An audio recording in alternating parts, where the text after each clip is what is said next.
മുഖ്യമന്ത്രി അടക്കം വിവിധ മന്ത്രിമാരുടെ പേഴ്സണൽ സ്റ്റാഫുകളിലേക്കുള്ള നിയമനങ്ങൾ ഇപ്പോൾ തുടരുകയാണ്. ഇതിലേറ്റവും പ്രധാനപ്പെട്ട ഒരു കാര്യം 4 വർഷം വരെ ജോലി ചെയ്തെങ്കിൽ മാത്രമേ സമ്പൂർണ്ണ ആനുകൂല്യങ്ങൾ കിട്ടുകയുള്ളൂ എന്ന മുഖ്യമന്ത്രി വി.ഡി. സതീശന്റെ പ്രസ്താവന ഏറെ സ്വാഗതത്തോടെയാണ് കേരള ജനത വരവേറ്റത്.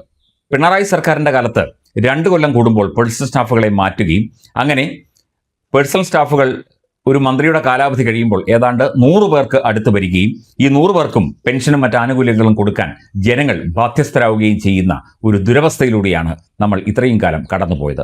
അതിന് ഒരു മാറ്റം വരും എന്ന് തന്നെയാണ് പുതിയ സർക്കാർ വന്നപ്പോൾ ജനങ്ങൾ പ്രതീക്ഷിച്ചത്. ഇതുവരെ പിണറായി സർക്കാരിന്റെ പേഴ്സണൽ സ്റ്റാഫിൽ വിവിധ മന്ത്രിമാരുടെയും ഒക്കെ പേഴ്സണൽ സ്റ്റാഫിൽ ഉള്ള ആളുകൾ മൊത്തം സ്റ്റാഫിനായി ചെലവിട്ടത് 4.62 കോടി രൂപയാണ് എന്ന് ഒരു റിപ്പോർട്ട് വ്യക്തമാക്കുന്നു. 4.62 കോടി രൂപ പേഴ്സണൽ സ്റ്റാഫിന്റെ ശമ്പളത്തിനും മറ്റ് ആനുകൂല്യങ്ങൾക്കുമായി മാത്രം ചെലവഴിച്ചു. ഇനി അവർക്ക് ആജീവനാന്തം പെൻഷനും ഫാമിലി പെൻഷനും കൊടുക്കണം, അതും കോടികൾ വരും. പേഴ്സണൽ സ്റ്റാഫുകൾ തന്നെ തട്ടിയെടുത്തത് ഏതാണ്ട് 10 കോടിയോളം രൂപയാണ് എന്ന ഒരു ഏകദേശ കണക്കും നമുക്ക് ഇതോട് ചേർത്ത് വായിക്കേണ്ടി വരും. ഏകദേശ കണക്കാണ് ഇത്. ഇതിൽ കൂടുതൽ വരാനാണ് സാധ്യത. ഫാമിലി പെൻഷനും മറ്റ് ആനുകൂല്യങ്ങളും ഒക്കെ ചേരുമ്പോഴാണ് ഇത് 10 കോടിയിലധികമായി കണക്കാക്കപ്പെടുന്നത്. മൊത്തം 524 സ്റ്റാഫാണ് പിണറായി സർക്കാരിൽ അദ്ദേഹത്തിനും മന്ത്രിമാർക്കുമായി ഉണ്ടായിരുന്നത്. 6000 മുതൽ 2.5 ലക്ഷം രൂപ വരെയായിരുന്നു ശമ്പളം.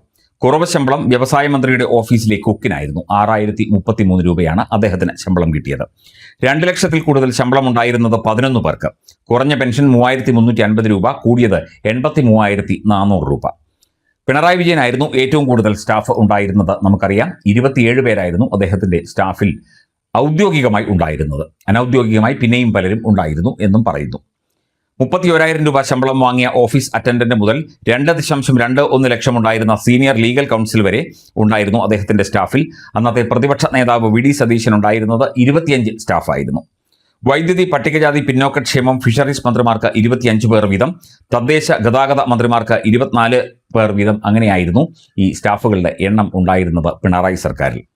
മുഖ്യമന്ത്രിയുടെ ഓഫീസ് 27.24 ലക്ഷം രൂപയാണ് ഒരു മാസം ശമ്പളത്തിനായി മാത്രം ചെലവഴിച്ചത്.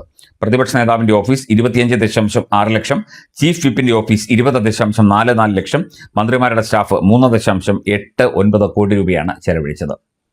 സംസ്ഥാനം കടുത്ത സാമ്പത്തിക പ്രതിസന്ധിയിലായിട്ടും പേഴ്സണൽ സ്റ്റാഫുകളുടെ കാര്യത്തിൽ ഒന്നും തന്നെ ഒരു തീരുമാനമെടുക്കാനോ അവരുടെ ശമ്പളം കുറയ്ക്കാനോ അവരുടെ ആനുകൂല്യങ്ങൾ മാറ്റിവെക്കാനോ അല്ലെങ്കിൽ അവരുടെ എണ്ണം കുറയ്ക്കാനോ ഒന്നും മുഖ്യമന്ത്രിയായിരുന്ന പിണറായി വിജയൻ തയ്യാറായില്ല എന്ന പരാതി അന്നേ ഉയർന്നിരുന്നു. അതിനിടയിൽ PSC അംഗങ്ങൾക്കും PSC ചെയർമാനുമൊക്കെ ലക്ഷങ്ങൾ ശമ്പളം കൂട്ടുകയും ചെയ്തു. സംസ്ഥാനത്തിന്റെ സാമ്പത്തിക സ്ഥിതി മനസ്സിലാക്കാതെ സ്വന്തം ആളുകൾക്ക് തിരികെ കയറ്റുന്നവർക്ക് പേഴ്സണൽ സ്റ്റാഫ് എന്ന സ്വന്തം പാർട്ടിക്കാർക്ക് ലക്ഷങ്ങൾ ശമ്പളം കൊടുത്താണ് കേരളം മുടിഞ്ഞത്. ഇതിന് അടിയന്തരമായി ഒരു പരിഹാരം മുഖ്യമന്ത്രിയായി വന്ന വി.ഡി. സതീശൻ കാണും എന്നാണ് കേരളത്തിലെ ജനങ്ങൾ പ്രതീക്ഷിക്കുന്നത്. കൃത്യമായ സാമ്പത്തിക ഏകോപനമില്ലാതെ ഇത്തരത്തിൽ ശമ്പളവും പെൻഷനുമൊക്കെ ആൾക്കാർക്ക് അനാവശ്യമായി കൂട്ടിക്കൊടുക്കുകയും അവർക്ക് മറ്റ് ആനുകൂല്യങ്ങൾ ഒരു പരിധിയുമില്ലാതെ നൽകുകയും ഒക്കെ ചെയ്യുന്നത് തന്നെയാണ് ധൂർത്ത് എന്ന ഒരു പരിധിയിൽ വരുന്നത്. അത് കേരളത്തിന്റെ സാമ്പത്തിക സ്ഥിതിയെ വളരെ ഗുരുതരമായി ബാധിക്കും എന്ന സാമ്പത്തിക വിദഗ്ധർ അടക്കം ചൂണ്ടിക്കാട്ടിയിട്ടും അന്ന് ഒരു നടപടിയും ഉണ്ടായില്ല. ഇനിയെങ്കിലും സ്റ്റാഫുകളുടെ എണ്ണത്തിലും അവർക്ക് കൊടുക്കുന്ന ആനുകൂല്യങ്ങളിലും അവർക്ക് കൊടുക്കുന്ന പെൻഷനും ശമ്പളവും മറ്റു കാര്യങ്ങളിലുമൊക്കെ ഒരു കൃത്യമായ മിതവ്യയം പാലിക്കേണ്ടതാണ് എന്ന അഭിപ്രായം പൊതുവെ ഉയർന്നു വരുന്നുണ്ട്. അത് സാധിക്കും, അത് പാലിക്കും എന്ന് തന്നെയാണ് ജനങ്ങൾ കരുതുന്നത്. പുതിയ സ്റ്റാഫുകൾക്ക് പുതിയ രീതിയിലുള്ള ശമ്പള പരിഷ്കരണം ഇനി നടപ്പാക്കുമോ എന്നുള്ള കാര്യത്തിൽ വ്യക്തതയില്ല. ഇവർക്ക് ശമ്പള വർധന ഉൾപ്പെടെയുള്ള ആനുകൂല്യങ്ങൾ അന്ന് പിണറായി സർക്കാരിന്റെ കാലത്ത് നൽകിയിരുന്നു. അർഹവും അനർഹവുമായ ആനുകൂല്യങ്ങൾ അവരുടെ കുടുംബത്തിനും മറ്റ് ആനുകൂല്യങ്ങളൊക്കെ തന്നെ നൽകിയിരുന്നു. അത്തരത്തിൽ പേഴ്സണൽ സ്റ്റാഫ് ഒരു സർക്കാർ ഉദ്യോഗസ്ഥനല്ല. കുറച്ചു കാലത്തേക്ക് മാത്രം സർക്കാർ നിയമിക്കുന്ന ഒരു പാർട്ടി പ്രവർത്തകനോ അല്ലെങ്കിൽ പാർട്ടി അനുഭാവിയോ ആയിരിക്കും. അവർക്ക് ഇത്തരം ആനുകൂല്യങ്ങൾ നൽകേണ്ടതുണ്ടോ എന്ന കാര്യത്തിൽ ഒരു പരിശോധന പോലും നടത്താതെയാണ് അന്ന് പിണറായി സർക്കാർ ഇതെല്ലാം കാട്ടിക്കൂട്ടിയത്.